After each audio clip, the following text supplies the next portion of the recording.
importance of asking questions. We all keep asking questions. We ask questions from our friends, from our parents, from everybody who's around us. So what happens when we ask a question?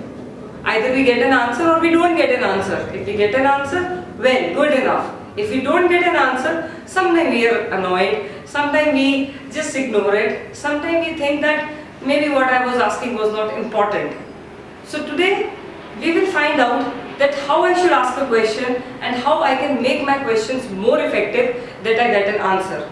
Now till we don't get an answer, there is a big question mark in our mind. What has happened?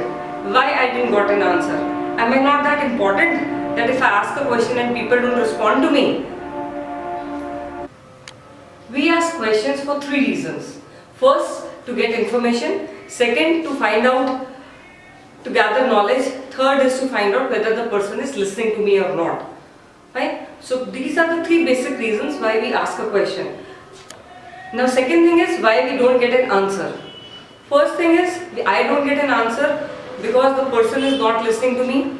Now why he is not listening to me? Either the room is very noisy or there is a lot of communication barriers there. Second thing, the person is too preoccupied with his own thoughts that he did not bother to listen what you are saying.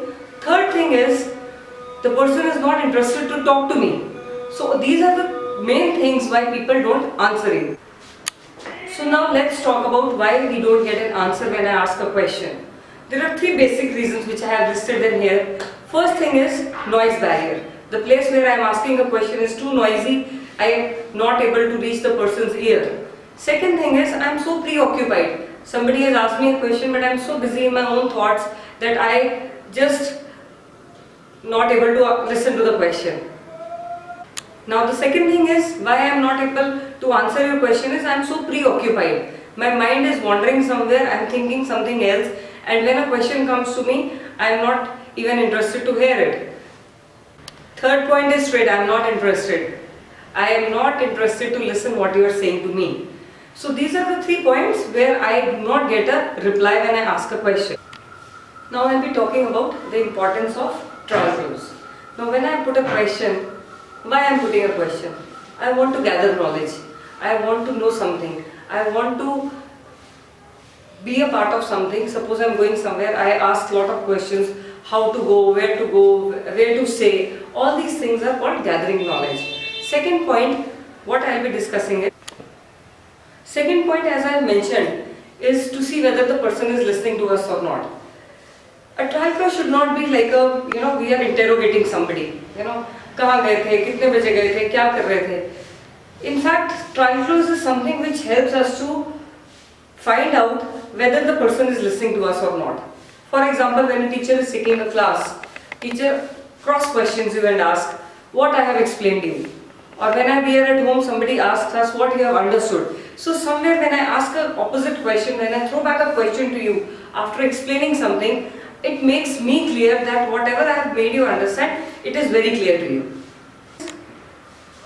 Third thing is taking control. Now how I take a control, suppose your mind is somewhere else and I am explaining you something and immediately I stop and ask, yeah, tell me what I have explained, what you have understood.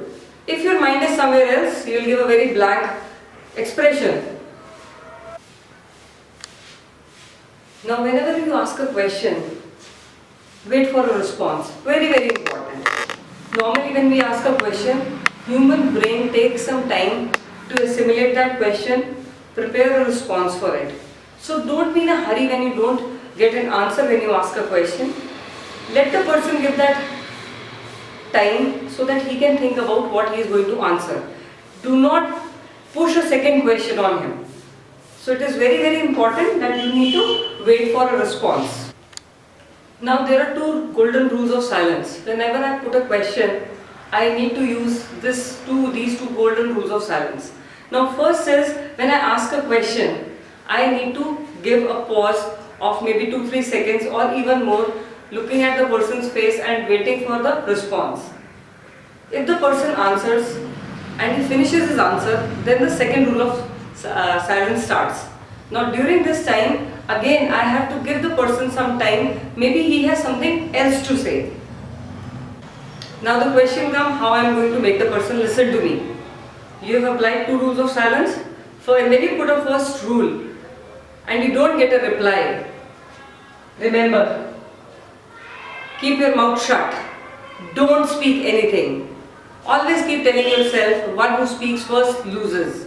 This is a very important thing to remember. Then only this tool will be effective in communication. Till you don't use it properly, till you don't learn how to keep your mouth shut after asking a question, you will not get a response. Now what happens when you don't answer? Imagine you have asked a question to somebody, you are sitting in front of him and you have put a question to him and you don't get a response. Just keep looking at that person. Don't prompt yourself to rephrase that question or ask the next question. Just think that I have to get a response. Keep telling yourself, one who speaks first loses, and we don't like to be losers.